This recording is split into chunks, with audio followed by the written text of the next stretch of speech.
వీళ్ళంతా great musicians. And నా ఇప్పుడు ఈయనతో చేస్తున్నాను. He's like he deserves more అనిపిస్తుంది, because he has got so much of talent. 1 అవర్లో 2-3 ట్యూన్స్ వచ్చేస్తుంది. బట్ ఆయన రావటం లేట్ ఆయన అంతే. సో మీరు పాట వింటే మీకు తెలుస్తుంది. He has done a wonderful job. Not only music but background score అన్ని. His work will speak. And ఇలాంటి సాంగ్స్ని రాసింది ఎవరు అంటే ఆస్కర్ అవార్డు విన్నర్ మన చంద్రబోస్ గారు. ఆయనతో ఫస్ట్ టైం నేను వర్క్ చేస్తున్నాను. And I was totally amazed ఆయన వే ఆఫ్ వర్కింగ్. ఇక్కడ ట్యూన్ చేస్తుంటే ఆయనకి వర్డ్స్ వస్తుంటాయి, పేపర్లో కూడా రాసుకోడు. ఫుల్ సాంగ్ అయిపోయిన తర్వాత ఫుల్ పాడేస్తాడు అగైన్. సో ఇది ఎలాగా మెమొరీ అనేది నాకు అర్థం కాలేదు. సో ఈజ్ డన్ 2 సాంగ్స్, చాలా మంచి సాంగ్స్ ఆయన రాశారు. తర్వాత కాసర్ల శ్యామ్ సార్, కూర్చోండి సార్, కాసర్ల శ్యామ్ అని ఆయన కూడా ఒక 3 సాంగ్లు రాశారు. 3 different songs. And then comes ఈ సాంగ్ ఎవరు తీశారు అంటే Srishti Varma. She's a very young girl, very talented girl. చాలా బాగా చేసింది సాంగ్ని.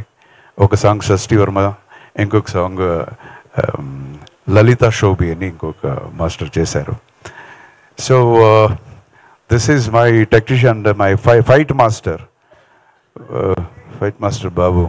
Hello, fight master Babu. ఈయన అప్పుడు చాలా సినిమాలు నాతో వర్క్ చేశాడు. జై హిందూ ఆ టైంలో నుంచి అంతా ఫైటర్ గారు చాలా చేసి ఇప్పుడు ఫైట్ మాస్టర్. ఇప్పుడు రజనీ గారు సినిమా కూడా హీజ్ వర్కింగ్. సో ఫైట్స్ ఇది సినిమాలో ఒక 4 ఫైట్స్ ఉంటాయి, మీకు నచ్చేలాగా ఉంటాయి. కూర్చో. So this is my team. And ఇక్కడ I want to like thank some people also.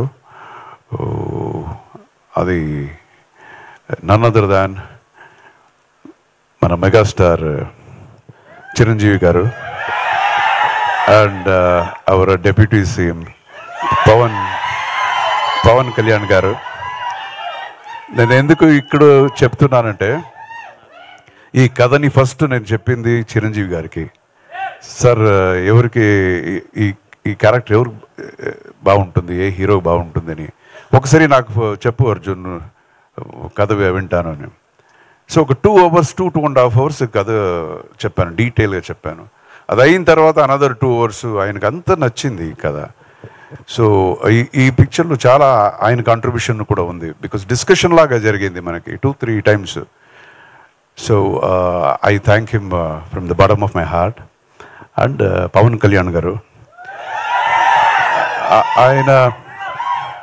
ఆయన ఈ పిక్చర్ ఓపెనింగ్ అని పిలిచాను నేను. మోస్ట్లీ